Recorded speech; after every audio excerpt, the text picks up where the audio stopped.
have spent this entire shoot on location. We saw so many incredible places.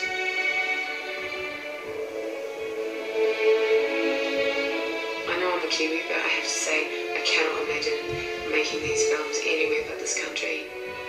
Amazing. Wherever we went, it was an extraordinary experience. And here we were, making a film. A New Zealand film. The Hobbit.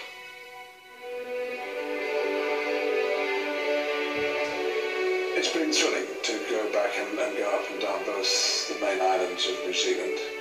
And we began in Hobbiton. When we first discovered the location, Hobbiton, back in 1998, there were three geographical things that made us choose it as Hobbiton. We need a distinctive tree set in rolling hillside, ideally with a little lake in a hill behind the tree rising up to give us the position of the... It looked like Hobbiton. You know, it just looked like a place where people actually lived and people worked. The highlights have definitely been watching Hobbiton from the air, which is something that I don't think was really done on the Northern Rings. Seeing it like this kind of living model village is just extraordinary.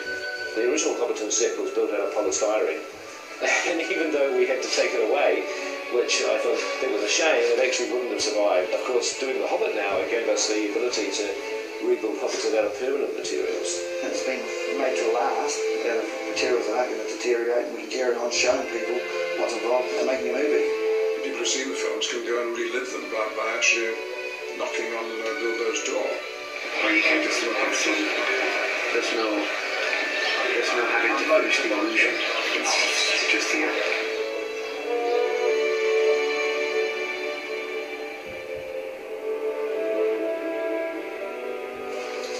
Camp here for the night. Billy, kill it. Go for the forties. Denise Bluffs is its volcanic activity has brought the rock up out of the ground on these huge shafts of rock. It looked like something from Jurassic Park. You can't get any helicopter shots coming over from the back because it's behind this ply and scaffold. But it'll all come out, I think, in a couple of weeks. And then there's going to be a permanent one put in place for as a tourist attraction. The beautiful rock formations, cliffs, and then down into the most incredible bush.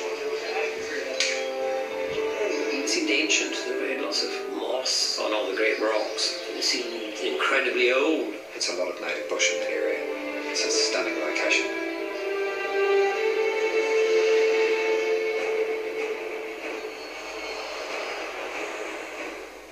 In this area, which is the Twizel area, we managed to get a bunch of shots up on a hill above Lake Pukaki.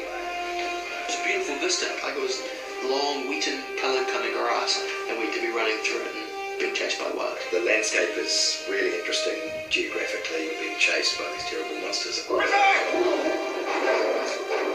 It's just everything you could hope for in an epic adventure. I took a photo that I sent to some friends. Dwarves on vacation. And they refused to believe that this was an actual photograph, that I hadn't photoshopped it, that place doesn't exist. And I was standing there. Here we are at base camp, ready for the big push to Mount Cook. Behind us here is Mount Cook, which is New Zealand's highest mountain. It's where Sir Edmund Hillary trained to climb Mount Everest. It's a little less than half the height of Everest, so he basically had to climb Mount Cook twice, and he sort of had practice for Everest, basically. Very, very beautiful, huge open spaces, lovely wildflowers I remember grow along all the roads, like just all kind of colours. We hit it at this time of year where these incredible variety of shades of purple lupins just, springing up everywhere. Nearly everyone on the crew has said it was like doing a recce for an amazing road trip they're going to do in the future. They always say that when you come to you've seen the country, now I've seen the country, and I'm pretty blown away by it.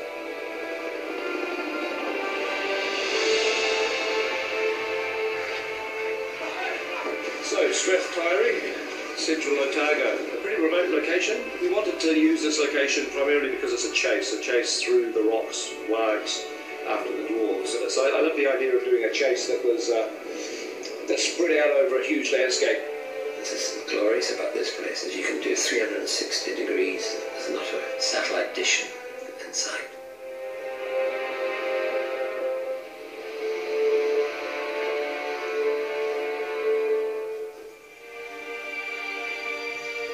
When we all went to Queenstown, I'd never been there before, and it was just astonishing. I mean, a beautiful jewel really at kind of the bottom of the world.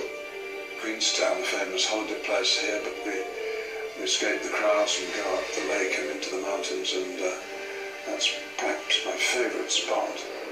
Burn is probably one of my favourite locations. A gorgeous alpine sort of valley surrounded by waterfalls. The place was alive with these incredible cascades. We're very lucky to go to some extraordinary locations. A lot of the world's impression of New Zealand is that landscape. You know, the rolling hills and the mountains and the fjords. It's got everything in it. It's real, it's the real countryside. But at first you think, wow, what a good job they made. But it's not, it's the real thing. This is the Middle-earth I would always picture. Meanwhile, the backdrop is so beautiful, people will think it's CGI. It looks too perfect. You can use that as an advert for New Zealand if you want. I mean, succinct, snappy, all positive, and brilliant, trademark.